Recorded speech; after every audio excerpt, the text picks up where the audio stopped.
Dear students, আমি আরেকবার তোমাদের সামনে বারবার করে তোমাদের একবার করে জিজ্ঞেস করেই নিতে হচ্ছে মাধ্যমিকের পরে তোমরা সবাই কেমন আছো, ঠিকমতো আছো কিনা, বি ইন গুড হেলথ। সেটা বারবারই আমি মনে করি that is something very important. সবারই পরীক্ষা শেষ হয়ে গেছে, আমাদের নতুন করে 11 এ আমরা ভর্তি হতে চলেছি। এইবার এই ভিডিওটা আমরা ফার্স্ট করছি পদার্থবিজ্ঞান বা ফিজিক্সে ভেক্টর নিয়ে। ভেক্টর বেসিক্যালি এতটাই ইম্পর্টেন্ট ম্যাথসে অ্যাজ ওয়েল অ্যাজ ফিজিক্সে যে তা বলে বোঝানো মুশকিল। তোমরা নিজেরাও এর গুরুত্ব অত্যন্ত ভালো করে বুঝবে কিছুদিনের মধ্যে। আমাদের এই মুহূর্তে ভেক্টর নিয়ে আমরা ছোট্ট একটা প্রবলেম আমরা ইন্ট্রোডিউস করছি। সেই প্রবলেমটা যারা প্রথম ভেক্টর শিখছো তাদের জন্য একটু বাদে উপযুক্ত হবে, আর যারা অলরেডি চ্যাপ্টারের মধ্যে আছো মানে 11 কন্টিনিউ করে 12 এ উঠতে যাচ্ছ বা তারপরে বা অনেকে আছো একটু অ্যাডভান্স কোর্সে একটু আগে করো, তাদের জন্য এটা ইকুয়ালি ইম্পর্টেন্ট। হাই, আমি সূর্য, কিশোর বিজ্ঞান ক্লাস থেকে তোমাদের সবাইকে বলছি, যদি তোমরা ভিডিওটাকে ঠিকঠাক মতো দেখো, আগের ভিডিও তোমরা এটাও কিন্তু মনোযোগ দিয়ে দেখো, আমি আশা করছি এটা তোমাদের অত্যন্ত ভালো লাগবে। ওকে, দেখো ভেক্টরের ক্ষেত্রে ভেক্টর বেসিক্যালি একটা ল্যাটিন শব্দ ভেক্টরিয়াল থেকে এসেছে, যার কথা হচ্ছে ডিসপ্লেসমেন্ট, বাংলায় যাকে আমরা সরণ। আর স্কেলার কথাটা ইংলিশ স্কেলারিস থেকে এসেছে, সেটার অর্থ হচ্ছে ল্যাডার, মই। তো এখন আমরা অলরেডি যদি ভেক্টরের একটা অপারেশন শিখেছি, সেটাকে আমরা প্যারালেলোগ্রাম ল, ঠিক আছে? সেই লটা বলছে যে তুমি যদি পি আর কিউ দুটো ভেক্টরকে দাও এবং তারা একটা প্যারালেলোগ্রামের অ্যাডজেসেন্ট সাইড মানে সন্নিহিত বাহুর সঙ্গে যদি তাদের অ্যাটাচ করো, তাহলে তার রেজাল্টেন্ট আর হবে পি আর কিউ এর মান এবং দিক, এই দুটোকে নিয়ে একটা রেজাল্টেন্ট যেটা সেটা পি আর কিউ এর হবে আর। পি আর কিউ এর মধ্যে অ্যাঙ্গেল থিটা এবং আর যদি ফাই অ্যাঙ্গেল করে, তাহলে সেক্ষেত্রে আমরা শিখেছি আর এর মান under root of mod p square plus mod q square plus 2pq cosine theta cos theta, whereas the direction tan phi, which is q sin theta divided by p plus q cos theta.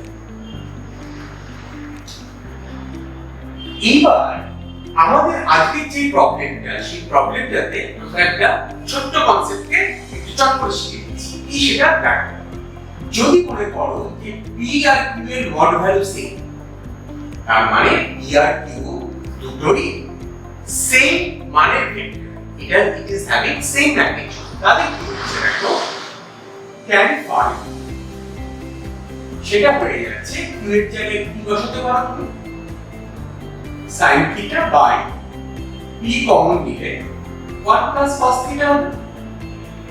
তাহলে p is not a null vector, মানে zero vector না, এটা ধরে নিয়ে আমরা p আর p কে cancel করে দিতে পারি, কারণ গন্ডগোল আছে, জিরো দিয়ে কিন্তু ভাগ করা যায় না। সেটা ম্যাথসের জন্য যেমন প্রযোজ্য, ফিজিক্সেও যখন ম্যাথমেটিক্যাল অ্যাসপেক্ট আসবে, সেখানে ভাগের সময় নিচে শূন্য আসলে কিন্তু খুব গন্ডগোল।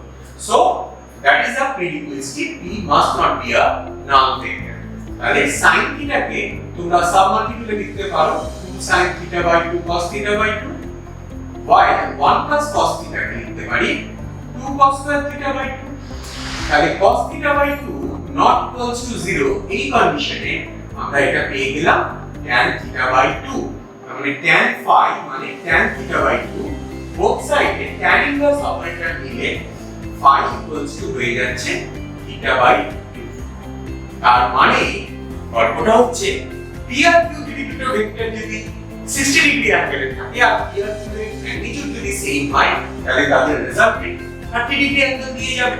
তার মানে ইন্ডিয়া ইন্টারনাল বাইসেক্টর, p আর q যদি সেম ম্যাগনিটিউডের হয়, তাহলে resultant is the internal bisector. তাহলে এই যে টোটাল জিনিসটা শিখলাম, এটা দিয়ে আমরা ঠিক নেক্সট পার্টে, নেক্সট ভিডিওতে আমরা একটা প্রবলেম নিয়ে আসছি যেখানে এটা ডাইরেক্টলি আমরা অ্যাপ্লাই করব। আর দুটো কথা শেষ করার আগে বলি, পি আর কিউ যখন সামন্তরিক সূত্র মানে প্যারালোগ্রাম লয়ে আসছে, সবসময় মাথায় রাখবে, তোমরা অলরেডি জানো, তবুও বলে দিচ্ছি একবার, একটা ভেক্টর তার দুটো পার্ট আছে, একটা হচ্ছে মাথা, একটা হচ্ছে লেজ, মানে একটাকে হেড, একটাকে টেল। আর একটা ভেক্টরকে তুমি তার এফেক্ট মানে ম্যাগনিটিউড আর ডিরেকশনকে তুমি চেঞ্জ না করে তাকে ইনফাইনাইট থিওরিটিক্যালি তুমি তাকে শিফট করতে পারো। এটাকে ভেক্টরের শিফটিং প্রপার্টি বলে। তার মানে ম্যাগনিটিউড আর ডিরেকশন যদি চেঞ্জ না হয়, তাহলে একটা ভেক্টরকে তুমি ইনফাইনাইটলি ডিফারেন্ট ভাবে তুমি কোনো একটা লাইনে বা কোনো একটা প্লেনে শিফট করা যাবে। তাহলে সামুদ্রিক সূত্রের ক্ষেত্রে বা ল অফ প্যারালোগ্রাম হচ্ছে এই ভেক্টরগুলোকে কিন্তু তোমাকে টেল টু টেল কানেক্ট করতে হবে। কেন এই কথাটা বললাম? ধরো তোমার কাছে দুটো স্ট্রেট লাইন আছে, একটা এল আর একটা এম। ওকে, এল আর এম এর মধ্যে অ্যাঙ্গেল, সেটা এম থেকে এল এর দিকে গেলেও যা, এল থেকে এম এর দিকে গেলেও যা, মানে অ্যান্টি ক্লকওয়াইজ বা ক্লকওয়াইজ এর ডিরেকশন জিওমেট্রি মানে ইউক্লিডিয়ান জিওমেট্রিতে ম্যাটার করে না। কিন্তু ট্রিগোনোমেট্রিক পার্ট হচ্ছে ডিরেকশন সেন্সিটিভ অ্যাঙ্গেল, তারা অ্যান্টি ক্লকওয়াইজ কে প্লাস আর ক্লকওয়াইজ কে মাইনাস নেয়। তাহলে সেই দিক থেকে দাঁড়িয়ে একটা ভেক্টরের টেল টু টেল মানে দুটো ভেক্টরের টেল এক জায়গায় মিলবে। তার মানে এরকম যদি হতো, এটা কিন্তু দুটো ভেক্টরের মধ্যে অ্যাঙ্গেল না, তাহলে তখন কি করে পাবো? এই একটা ভেক্টর, এই একটা ভেক্টর, এটা হেড টেল ম্যাচ করেছে, তার জন্য এটাকে শিফট করে নেব। তখন এই ভেক্টরটা পি এখানে শিফট হয়ে গেল, এটা কিউ, তাহলে এই অ্যাঙ্গেলটা যদি থিটা হয়, তাহলে অ্যাঙ্গেল হবে 180 মাইনাস থিটা। সামুদ্রিক সূত্র বা প্যারালোগ্রাম লয়ে এগুলো হচ্ছে খুব ছোটখাটো জিনিস। এরকম আরো অনেক ছোটখাটো জিনিস এবং অ্যাপ্লাই প্রবলেম নিয়ে ঠিক নেক্সট ভিডিওটাতে আসছি। তোমরা যদি এটা ভালো তোমাদের লাগে, তাহলে তোমরা অবশ্যই লাইক আর সাবস্ক্রাইব করবে।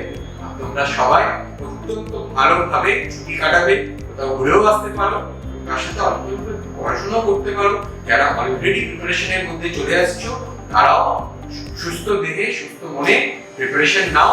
রেজাল্টের জন্য ওয়েট করা, যা হওয়ার তা তো হয়েছে, এবারে এগুলো আরো ভালো করে করতে হবে পরবর্তী যা পার্ট। সুতরাং সবকিছু ঠিকঠাক হবে এই আশা রেখে আমার মনে হচ্ছে যে আমরা এই ভিডিওটা শেষ করছি। ওকে, থ্যাংক ইউ ভেরি মাচ।